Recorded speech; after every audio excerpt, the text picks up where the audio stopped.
2, 3. Assalamualaikum warahmatullahi wabarakatuh. Oke, selamat siang Bu Ambar. Sehat Bu? Sudah siap untuk melaksanakan kegiatan praobservasi? Oh, siap. Oke, baik. Saya nanti akan mengajukan beberapa pertanyaan. Nanti bisa panjenengan jelaskan saya berkaitan dengan yang sudah panjenengan tulis di RPPM ya. Baik, untuk pertanyaan yang pertama ini tentang rencana pembelajaran yang sudah panjenengan susun. Materi apa dan di kelas berapa nanti panjenengan akan melaksanakan pembelajaran? Baik Bapak, saya mengangkat materi tentang operasi dan pengurangan matematika di kelas 6C. 6C.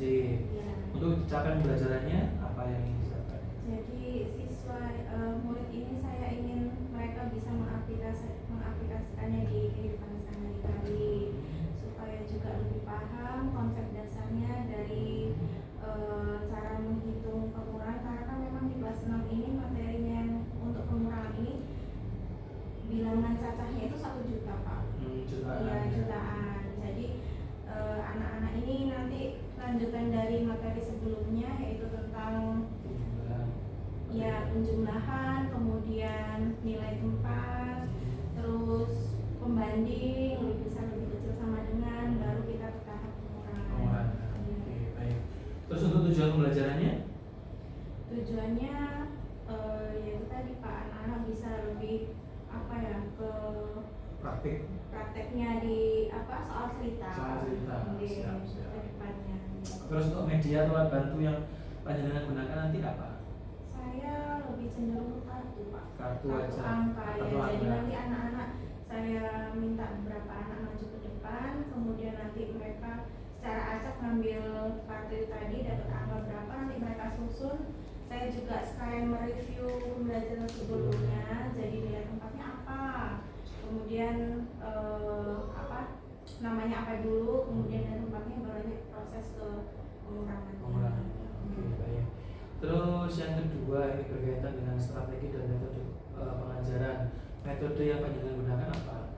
Kontekstual ya.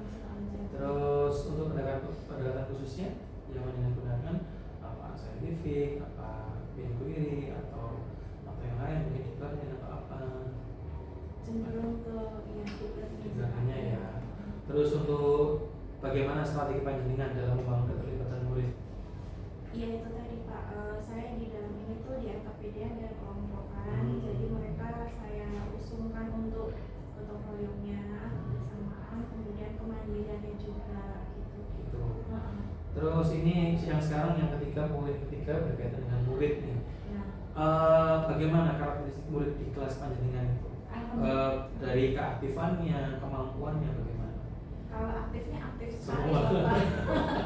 Aktifnya aktif banget. Cuma di sini ada pembeda Bapak, Alfian gitu. Jadi mungkin nanti nggak saya bedakan di kelompoknya, tetap saya campur baurkan dengan anak-anak yang bisa, yang sedang.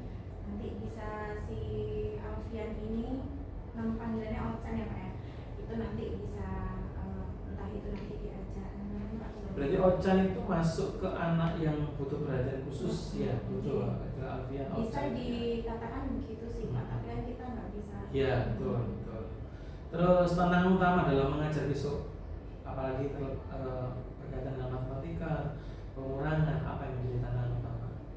Pertama yaitu tadi Yang utama ya. menerapkan konsep dasarnya dulu Bapak, karena pengurangan itu anak-anak cenderung kesulitan dari peminjaman angka kita, apalagi kan ini kan angkanya banyak ya. Jutaan. Nah, besok sih saya meminimkan yang sampai 1 juta lebih, mungkin yang mendekati sih Pak. Gitu, nggak sampai yang 1 juta lebih mboten. Mendekati 1 juta. Mendekati iya. Siap. Insya Allah diterapkan bisa. Iya, terus yang keempat ini tentang evaluasi. Bagaimana panjenengan akan menilai pemahaman dari murid dalam pertemuan besok? Dari lisan, dari besok itu ada tanya jawab sama formatif juga. Formatif. Iya. Terus bentuk formatifnya seperti apa? Individu Pak, ini Pak. Jadi ada KPD-nya, ya, gambarannya. KPD-nya. Jadi ini setelah anak-anak mengerjakan kelompok, kemudian penerapannya ke individunya seperti ini. Jadi saya jabarkan puluhannya apa. Nah seperti ini, jadi anak-anak benar-benar paham konsep dasarnya dulu. Sebelum kita nanti di minggu pertemuan berikutnya baru kita masuk soal cerita. Ya, tak apa. Oke, sip, sudah bagus. Terus ini yang terakhir, harapan dan tujuan dari kegiatan observasi. Kira-kira harapan panjenengan apa terhadap kegiatan observasi besok? Harapan saya anak-anak itu bisa mengaplikasikan ke soal yang lebih kompleks Pak, karena sudah kelas 6 ya. Anak-anak ini kurang memahami dari kalimat-kalimat perintah di soal cerita. Jadi kalau benar-benar kita nggak menanamkan konsep dasarnya dari si pengulangan ini, mereka nanti menjelimet-menjelimetnya di soal ceritanya susah. Betul. Jadi harapan saya itu tadi, kalau anak-anak sudah konsep dasarnya paham betul dengan angka-angka yang segitu banyaknya, baru kita masukkan ke soal cerita, mereka bisa mengerjakan. Berarti untuk aspek tertentu dari pembelajarannya ingin diperhatikan pada poin tadi. Iya. Baik, Angka-angkanya dulu. siap. Baik, Pak Abel.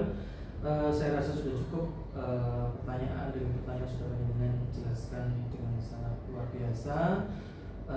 Semoga kegiatan observasi besok yang panjenengan laksanakan, berjalan dengan lancar dan sukses, dan anak-anak bisa mencapai tujuan pembelajaran yang sudah panjenengan